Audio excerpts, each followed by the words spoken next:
This is earthquake quick news and research centre. अभी कराची में 4.9 magnitude Richter scale का earthquake आया जो कि 8:23 पर महसूस किया गया, जो कि साले समंदर में जिसका एपिक सेंटर था, जिसको आप ख़ुद भी स्क्रीन पर मुलाहिदा कर सकते हैं और आप इसको ख़ुद भी वेरीफाई कर सकते हैं। इसके बाद आप 24 न्यूज़ की वो न्यूज़ आपके साथ शेयर करेंगे जो इस time breaking news TV channels पर चल रही हैं। Thank you. खबर शामिल करेंगे कराची से, जहां एक बार फिर से जलजले के झटके महसूस किए गए हैं। जलजले की शिद्दत 4.9 रिकॉर्ड की गई है। जलजले की गहराई 14 किलोमीटर और मरकज बस्ती पर 40 किलोमीटर के फासले पर था।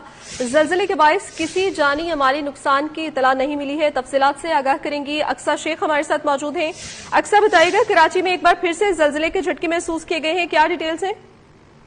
जी बिल्कुल, कराची में एक बार फिर जलजले के झटके महसूस किए गए हैं। जलजले की शिद्दत 4.9 रिकॉर्ड की गई है, जबकि जलजले की गहराई 14 किलोमीटर थी। जलजले का मरकज पाकिस्तान के जनूब पश्चिमी पर 40 किलोमीटर के फासले पर है। जलजला 6:24 पर आया है, जबकि जलजले के बायस कई जानी या माली नुकसान की इत्तला नहीं मिली है। अगर हम टोटल बात की जाए तो जलजले की जो अब तक की तादाद है वो 40 हो गई है। इससे पहले सुबह के टाइम जो जलजला आया था वो मलीर में आया था, तो उसके बाद 39 हो गई थी, लेकिन अब जो जलजला आया है